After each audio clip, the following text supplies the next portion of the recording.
आज हम देखेंगे कि बैक बॉन्डिंग क्या है। Back back bonding pi bonding होती है जो कि पी ब्लॉक एलिमेंट्स में पाई जाती है। ये back bonding P block elements में उपस्थित होती है। पी ब्लॉक एलिमेंट्स में भी सेकेंड आवर्त के एलिमेंट्स में इसमें कम से कम एक परमाणु जो है वो सेकेंड आवर्त का होना चाहिए। जैसे कि कोई परमाणु ए मान लेते हैं और परमाणु बी मान लेते हैं, इनके बीच बंध बन गया। अब ए के पास में जो है रिक्त कक्षक उपलब्ध है और बी के पास में पाई बंध उपलब्ध है, तो ये पाई बंध पार्श्व बंध बनाकर बैक बॉन्डिंग का निर्माण कर लेगा। ये बैक बॉन्डिंग पूर्ण पाई बंध होगा, लेकिन जरूरी नहीं है कि ए के पास में दो रिक्त कक्षक हो और बी के पास में दो पाई बंध हो। अगर ऐसा होगा तो दो पाई बंध भी बन जाएंगे, लेकिन सेकेंड आवर्त के कक्ष में कम से कम एक रिक्त कक्षक ही उपलब्ध होता है, जिसके कारण एक पाई बंध का ही निर्माण हो पाता है। ये पाई बंध लोकलाइज नहीं होता है, अर्थात स्थानीयकृत नहीं होता है। ये देखा गया है कि ये पाई बंध जितने बंध बने हैं उनमें वितरित एक समान रूप से वितरित हो जाता है। जैसे कि इंडियन फैमिली में होता है, पिता की प्रॉपर्टी सभी बेटों में बराबर बंटती है। ये पाई बंध भी तीनों में बराबर बनता है। जैसे कि बोरॉन के योगी BF3 में देखा गया है, बोरॉन के पास में रिक्त कक्ष उपलब्ध है और फ्लोरीन के पास में लोन पेयर उपलब्ध है। ये फ्लोरीन अपना लोन पेयर बोरॉन के रिक्त कक्ष में डोनेट कर पाई बंध का निर्माण कर लेता है। अब ये पाई बंध तीनों फ्लोरीन बंधों जो कि बोरॉन के साथ में बंध हैं एक समान रूप से वितरित हो जाता है। इसके कारण बोरॉन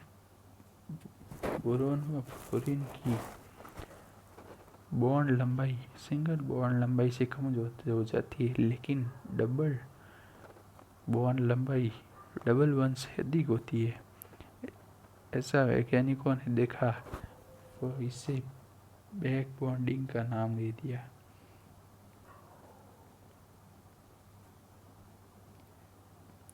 इस प्रकार इसमें आंशिक द्विबंध के लक्षण आ जाते हैं।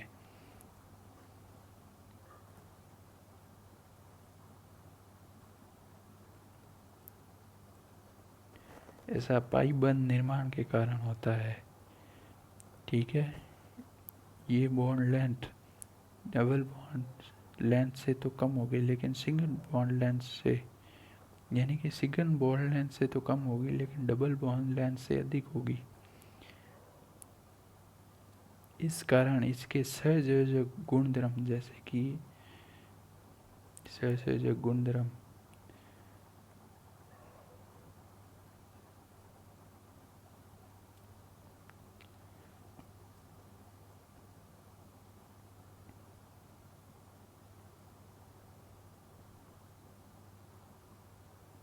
आंशिक पाई बंध। ठीक है,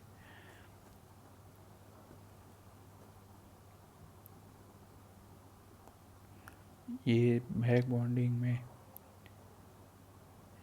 बोरॉन के पास में एक रिक्त कक्षक है और एक फ्लोरीन की का लोन पेयर बोरॉन के रिक्त कक्ष में डोनेट करेगा। कम से कम एक लोन पेयर और एक रिक्त कक्षक बैक बॉन्डिंग के लिए होना ही चाहिए।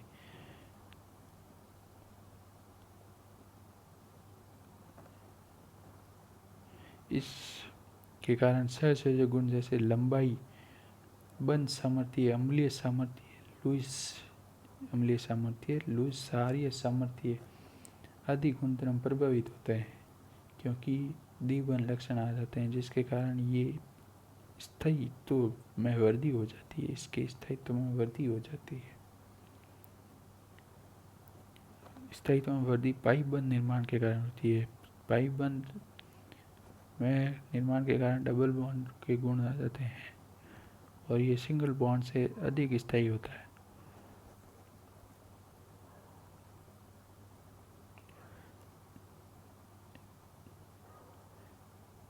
जैसे F4 माइनस पाई बॉन्ड का निर्माण नहीं होने के कारण बैक बॉन्डिंग निर्माण नहीं करेगा, क्योंकि बोरॉन के पास रिक्त कक्षा उपलब्ध नहीं है।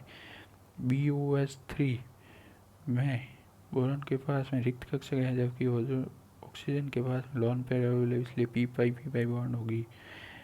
NF3 में बैक बॉन्डिंग नहीं होगी, क्योंकि नाइट्रोजन के पास में रिक्त कक्षा उपलब्ध नहीं है।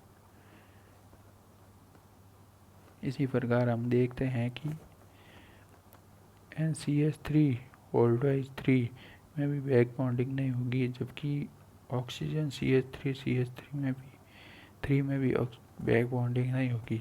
लेकिन ऑक्सीजन CIS3 में बैक बॉन्डिंग अवेलेबल है, क्योंकि सिलिकॉन के पास में रिक्त कक्षक है और ऑक्सीजन के पास में लोन पेयर अवेलेबल है।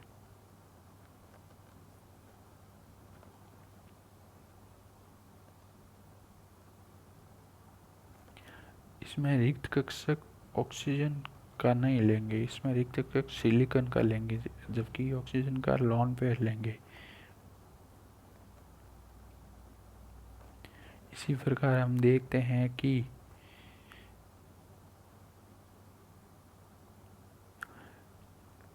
यदि परमाणु